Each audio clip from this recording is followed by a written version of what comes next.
El llano en llamas.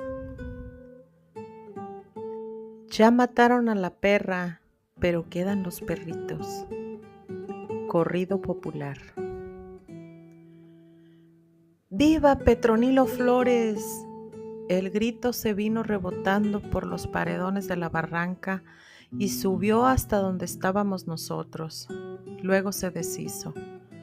Por un rato, el viento que soplaba desde abajo nos trajo un tumulto de voces amontonadas, haciendo un ruido igual al que hace el agua crecida cuando rueda sobre pedregales. Enseguida, saliendo de allá mismo, otro grito torció por el recodo de la barranca, volvió a rebotar en los paredones y llegó todavía con fuerza junto a nosotros. ¡Viva mi general Petronilo Flores! Nosotros nos miramos. La perra se levantó despacio, quitó el cartucho a la carga de su carabina y se lo guardó en la bolsa de la camisa. Después se arrimó a donde estaban los cuatro y les dijo: síganme, muchachos, vamos a ver qué toritos toreamos. Los cuatro hermanos Benavides se fueron detrás de él, agachados. Solamente la perra iba bien tieso, asomando la mitad de su cuerpo flaco por encima de la cerca. Nosotros seguimos allí, sin movernos. Estábamos alineados al pie del lienzo, tirados panza arriba, como iguanas calentándonos al sol. La cerca de piedra culebreaba mucho al subir y bajar por las lomas, y ellos, la perra y los cuatro, iban también culebreando como si fueran con los pies trabados. Así los vimos perderse de nuestros ojos. Luego volvimos la cara para ver otra vez hacia arriba y miramos las ramas bajo de los amoles que nos daban tantita sombra. Olía a eso, a sombra recalentada por el sol, a amoles podridos. Se sentía el sueño del mediodía. La boruca que venía de allá abajo se salía cada rato de la barranca y nos sacudía el cuerpo para que no nos durmiéramos. Y aunque queríamos oír parando bien la oreja, solo nos llegaba la boruca, un remolino de murmullos, como si se estuviera oyendo de muy lejos el rumor que hacen las carretas al pasar por un callejón. De repente sonó un tiro. Lo repitió la barranca como si estuviera derrumbándose. Eso hizo que las cosas despertaran, volaran los totochilos de esos pájaros colorados que habíamos estado viendo jugar entre los amoles. Enseguida las chicharras que se habían dormido a ras del mediodía también despertaron llenando la tierra de rechinidos. ¿Qué fue?, preguntó Pedro Zamora, todavía medio amodorrado por la siesta. Entonces el chihuila se levantó y arrastrando su carabina como si fuera un leño se encaminó detrás de los que se habían ido. Voy a ver qué fue lo que fue, dijo perdiéndose también como los otros. El chirriar de las chicharras aumentó de tal modo que nos dejó sordos y no nos dimos cuenta de la hora en que ellos aparecieron por allí. Cuando menos acordamos, aquí estaban ya, mero enfrente de nosotros, todos desguarnecidos. Parecían ir de paso, ajuareados para otros apuros y no para este de ahorita. Nos dimos vuelta y los miramos por la mira de las troneras. Pasaron los primeros, luego los segundos y otros más, con el cuerpo echado para adelante, jorobados de sueño. Les relumbraba la cara de sudor como si la hubieran zambullido en el agua al pasar por el arroyo. Siguieron pasando. Llegó la señal. Se oyó un chiflido largo y comenzó la tracalera allá lejos por donde se había ido la perra. Luego siguió aquí. Fue fácil, casi tapaban el agujero de las troneras con su bulto, de modo que aquello era como tirarles a boca de jarro y hacerles pegar tamaño respingo de la vida a la muerte sin que apenas se dieran cuenta. Pero esto duró muy poquito, si acaso la primera y la segunda descarga. Pronto quedó vacío el hueco de la tronera por donde, asomándose uno, solo se veía a los que estaban acostados en mitad del camino, medio torcidos, como si alguien los hubiera venido a tirar allí. Los vivos desaparecieron. Después volvieron a aparecer, pero por lo pronto ya no estaban allí. Para la siguiente descarga tuvimos que esperar. Alguno de nosotros gritó: ¡Viva Pedro Zamora! Del otro lado respondieron casi en secreto: ¡Sálvame, patroncito, sálvame, santo niño de Atocha, socórreme! Pasaron los pájaros. Bandadas de tordos cruzaron por encima de nosotros hacia los cerros. La tercera descarga nos llegó por detrás. Brotó de ellos haciéndonos brincar hasta el otro lado de la cerca, hasta más allá de los muertos que nosotros habíamos matado. Luego comenzó la corretiza por entre los matorrales. Sentíamos las balas pajueleándonos los talones como si hubiéramos caído sobre un enjambre de chapulines, y de vez en cuando y cada vez más seguido pegando mero en medio de alguno de nosotros, que se quebraba como un crujido de huesos. Corrimos, llegamos al borde de la barranca y nos dejamos descolgar por allí como si nos despeñáramos. Ellos seguían disparando. Siguieron disparando todavía después que habíamos subido hasta el otro lado, a gatas como tejones espantados por la lumbre. ¡Viva mi general Petronilo Flores, hijos de la tal por cual!, nos gritaron otra vez, y el grito fue rebotando como el trueno de una tormenta barranca abajo. Nos quedamos agazapados detrás de unas piedras grandes y boludas, todavía resollando fuerte por la carrera. Solamente mirábamos a Pedro Zamora preguntándole con los ojos qué era lo que había pasado, pero él también nos miraba sin decirnos nada. Era como si se nos hubiera acabado el habla a todos, como si la lengua se nos hubiera hecho bola, como la de los pericos, y nos costara trabajo soltarla para que dijera algo. Pedro Zamora nos seguía mirando. Estaba haciendo sus cuentas con los ojos, con aquellos ojos que él tenía, todos enrojecidos como si los trajera siempre desvelados. Nos contaba de uno en uno, sabía ya cuántos éramos los que estábamos allí, pero parecía no estar seguro todavía, por eso nos repasaba una vez y otra y otra. Faltaban algunos 11 o 12 sin contar a la perra y al chihuila y a los que habían arrendado con ellos. El chihuila bien pudiera ser que estuviera horquetado arriba de alguna mole, acostado sobre su retrocarga, guardando a que se fueran los federales. Los joseses, los dos hijos de la perra, fueron los primeros en levantar la cabeza, luego el cuerpo. Por fin caminaron de un lado a otro esperando que Pedro Zamora les dijera algo. Y dijo: otro agarre como este y nos acaban. Enseguida, atragantándose como si se tragara un buche de coraje, les gritó a los joseses: ya sé que falta su padre, pero aguántense tantito, iremos por él. Una bala disparada de allá hizo volar una parvada de tildíos en la ladera de enfrente. Los pájaros cayeron sobre la barranca y revolotearon hasta cerca de nosotros. Luego, al vernos, se asustaron, dieron media vuelta relumbrando contra el sol y volvieron a llenar de gritos los árboles de la ladera de enfrente. Los joseses volvieron al lugar de antes y se acuclillaron en silencio. Así estuvimos toda la tarde. Cuando empezó a bajar la noche, llegó el chihuila acompañado de uno de los cuatro. Nos dijeron que venían de allá abajo, de la piedra lisa, pero no supieron decirnos si ya se habían retirado los federales. Lo cierto es que todo parecía estar en calma. De vez en cuando se oían los aullidos de los coyotes. ¡Epa tú, pichón!, me dijo Pedro Zamora. Te voy a dar la encomienda de que vayas con los joseses hasta la piedra lisa y vean a ver qué le pasó a la perra. Si está muerto, pues entiérrenlo y hagan lo mismo con los otros. A los heridos déjenlos encima de algo para que los vean los guachos, pero no se traigan a nadie. Eso haremos. Y nos fuimos. Los coyotes se oían más cerquita cuando llegamos al corral donde habíamos encerrado la caballada. Ya no había caballos, solo estaba un burro trasijado que ya vivía allí desde antes que nosotros viniéramos. De seguro los federales habían cargado con los caballos. Encontramos al resto de los 4 detrásito de unos matojos, los 3 juntos, encaramados uno encima de otro, como si los hubieran apilado allí. Les alzamos la cabeza y se las angoloteamos un poquito para ver si alguno daba todavía señales, pero no, ya estaban bien difuntos.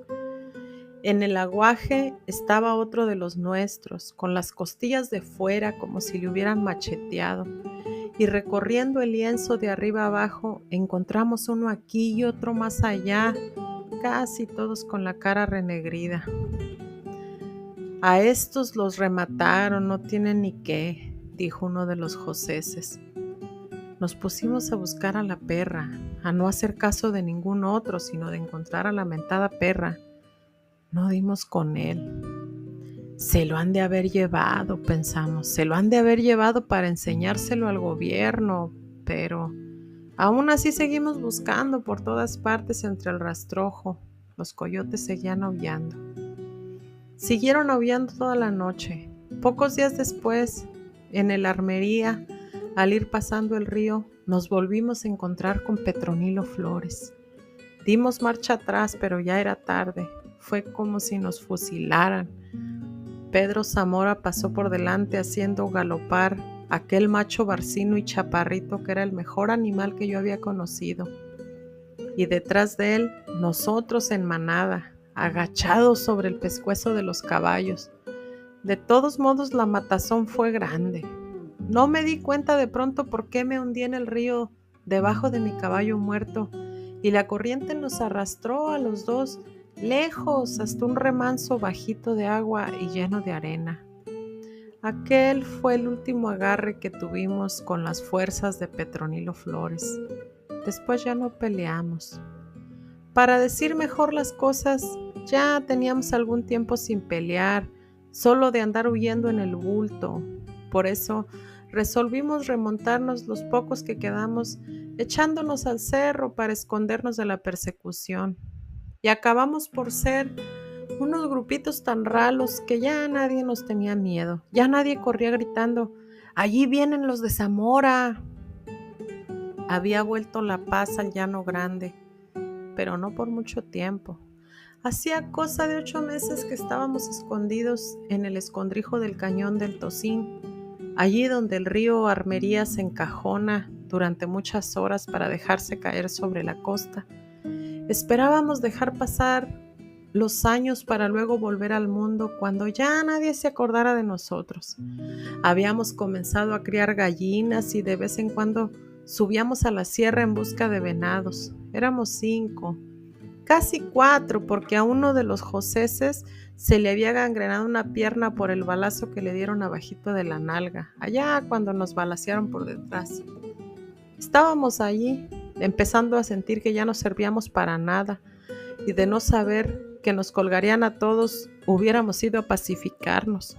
Pero en eso apareció un tal Armando Alcalá, que era el que le hacía los recados a las cartas a Pedro Zamora. Fue de mañanita mientras nos ocupábamos en destazar una vaca, cuando oímos el pitido del cuerno. Venía de muy lejos por el rumbo del llano. Pasado un rato volvió a oírse. Era como el bramido de un toro. Primero agudo y luego ronco, luego otra vez agudo.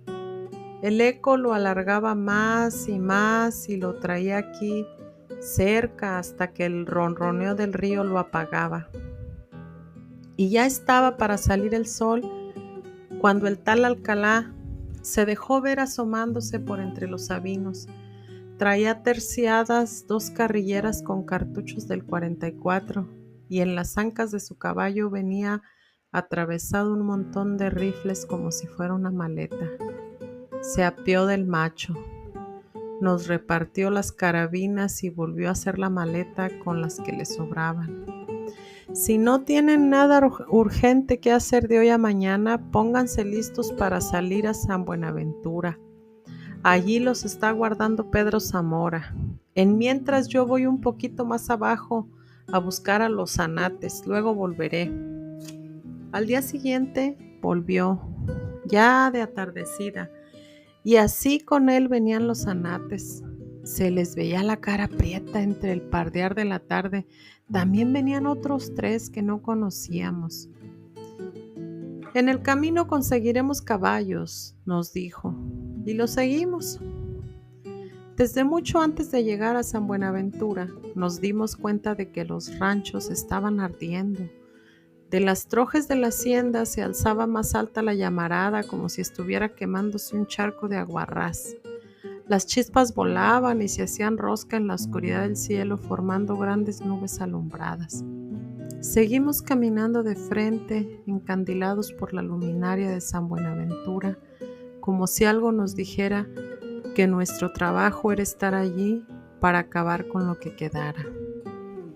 Pero no habíamos alcanzado a llegar cuando encontramos a los primeros de a caballo que venían al trote, con la soga morreada en la cabeza de la silla y tirando, unos de hombres pialados que en ratos todavía caminaban sobre sus manos y otros de hombres a los que ya se les habían caído las manos y traían descolgada la cabeza. Los miramos pasar. Más atrás venía Pedro Zamora y mucha gente a caballo, mucha más gente que nunca. Nos dio gusto. Daba gusto mirar aquella larga fila de hombres cruzando el llano grande, otra vez como en los tiempos buenos, como al principio cuando nos habíamos levantado de la tierra como huizapoles maduros aventados por el viento para llenar de terror todos los alrededores del llano. Hubo un tiempo que así fue y ahora parecía volver. De allí nos encaminamos hacia San Pedro. Le prendimos fuego y luego la emprendimos rumbo al Petacal. Era la época en que el maíz ya estaba por piscarse y las milpas se veían secas y dobladas por los ventarrones que soplaban por este tiempo sobre el llano. Así que se veía muy bonito ver caminar el fuego en los potreros, ver hecho una pura brasa casi todo el llano en la quemazón aquella, con el humo ondulado para arriba, aquel humo oloroso a carrizo y a miel porque la lumbre había llegado también a los cañaverales. Y de entre el humo íbamos saliendo nosotros como espantajos con la cara tiznada, arreando ganado de aquí y de allá para juntarlo en algún lugar y quitarle el pellejo. Esa era ahora nuestro negocio, los cueros de ganado. Porque como nos dijo Pedro Zamora, esta revolución la vamos a hacer con el dinero de los ricos. Ellos pagarán las armas y los gastos que cueste esta revolución que estamos haciendo. Y aunque no tenemos por ahorita ninguna bandera por qué pelear, debemos apurarnos a amontonar dinero para que cuando vengan las tropas del gobierno vean que somos poderosos. Eso nos dijo.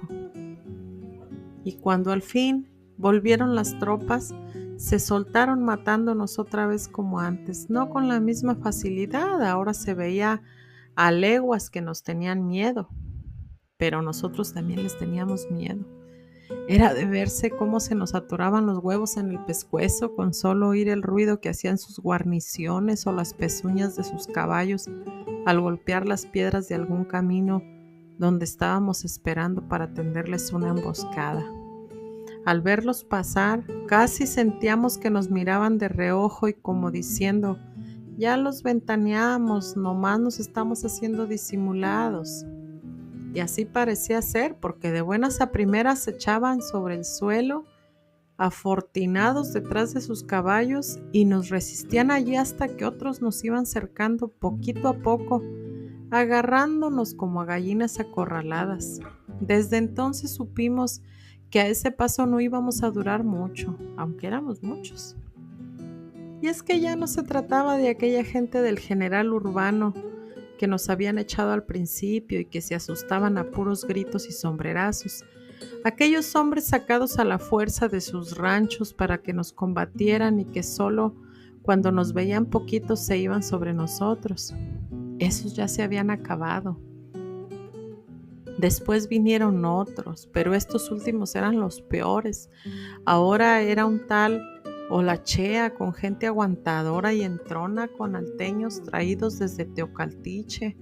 revueltos con indios tepehuanes, unos indios mechudos acostumbrados a no comer en muchos días y que a veces estaban horas enteras espiándolo a uno con el ojo fijo y sin parpadear, esperando a que uno asomara la cabeza para dejar ir derechito a uno una de esas balas largas de 30 que quebraban el espinazo como si se rompiera una rama podrida. No tiene ni qué, que era más fácil caer sobre los ranchos en lugar de estar emboscando a las tropas del gobierno. Por eso nos desperdigamos y con un puñito aquí y otro más allá, hicimos más perjuicios que nunca, siempre a la carrera, pegando la patada y corriendo como mulas brutas. Y así, mientras en las faldas del volcán se estaban quemando los ranchos del jazmín, otros bajábamos de repente sobre los destacamentos arrastrando ramas de huizache y haciendo creer a la gente que éramos muchos escondidos entre la polvareda y la gritería que armábamos. Los soldados mejor se quedaban quietos esperando. Estuvieron un tiempo yendo de un lado para otro y ora iban para adelante y ora para atrás como atarantados. Y desde aquí se veían las fogatas en la sierra, grandes incendios como si estuvieran quemando los desmontes. Desde aquí veíamos arder día y noche las cuadrillas y los ranchos y a veces algunos pueblos más grandes, como Tuzamilpa y Zapotitlán, que iluminaban la noche.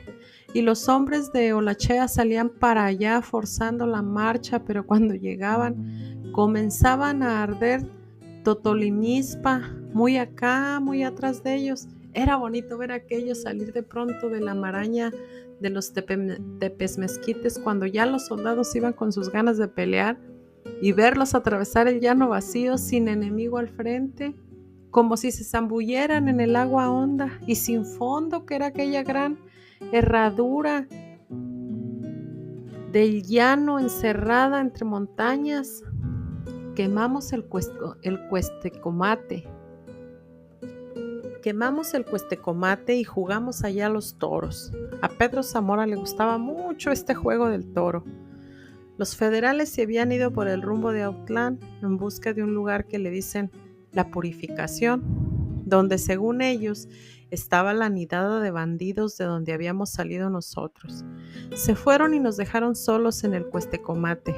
Allí hubo modo de jugar al toro. Se les habían quedado olvidados 8 soldados, además del administrador y el caporal de la hacienda. Fueron 2 días de toros. Tuvimos que hacer un corralito redondo, como esos que se usan para encerrar chivas, para que sirviera de plaza. Y nosotros nos sentamos sobre las trancas para no dejar salir a los toreros, que corrían muy fuerte en cuanto veían el verduguillo con que los quería cornear Pedro Zamora. Los 8 soldaditos sirvieron para una tarde, los otros 2 para la otra, y el que costó más trabajo fue aquel caporal flaco y largo como garrocha de otate que escurría el bulto solo con ladearse un poquito. En cambio el administrador se murió luego, estaba chaparrito y ovachón y no usó ninguna maña para sacarle el cuerpo al verduguillo.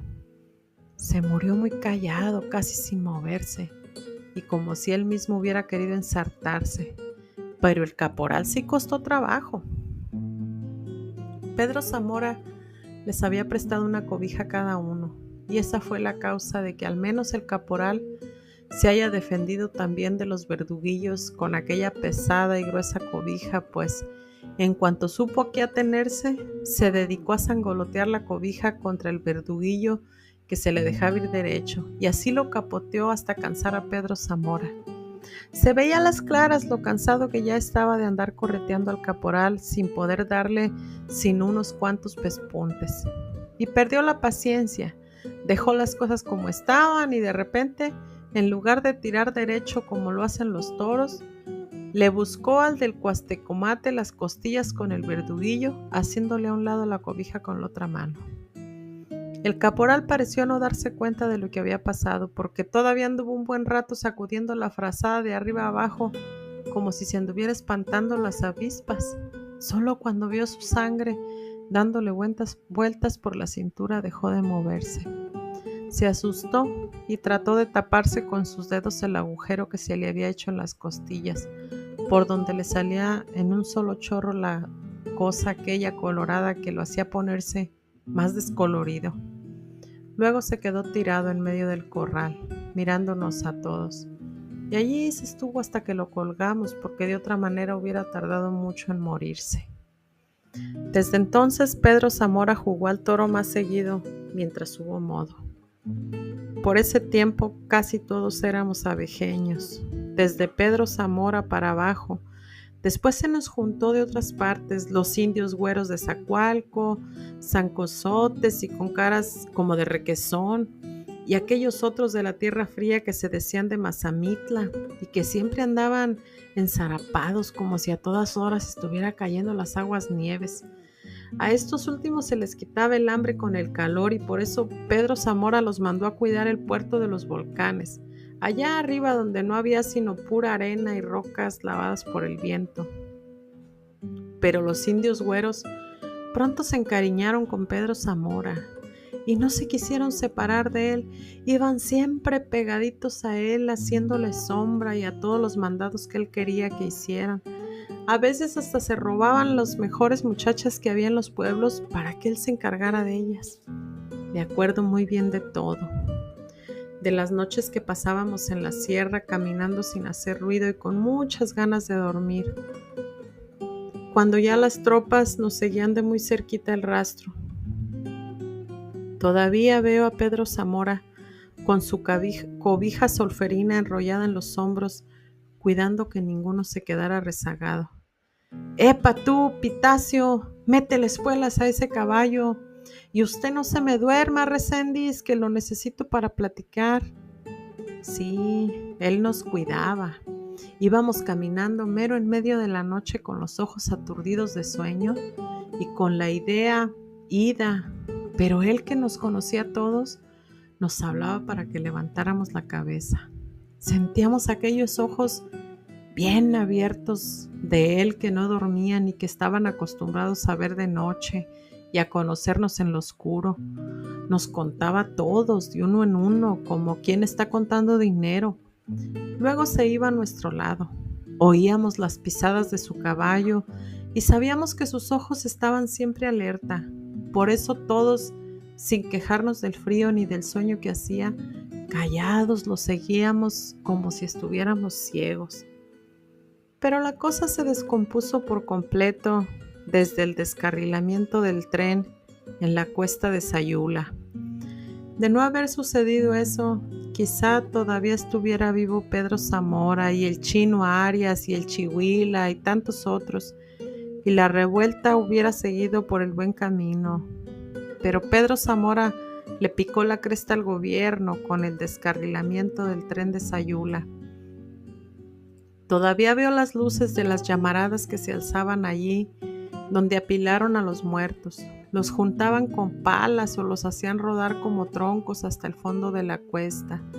Y cuando el montón se hacía grande, lo empapaban con petróleo y le prendían fuego.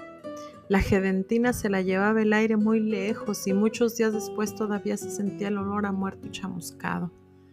Tantito antes no sabíamos bien a bien lo que iba a suceder. Habíamos regado de cuernos y huesos de vaca un tramo largo de la vía.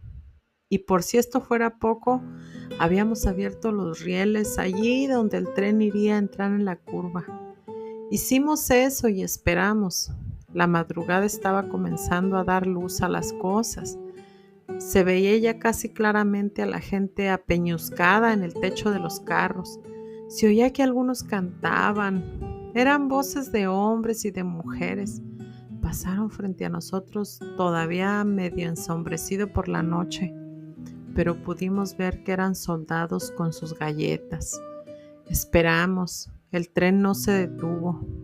De haber querido lo hubiéramos tiroteado porque el tren caminaba despacio y jadeaba como si a puros pujidos quisiera subir la cuesta.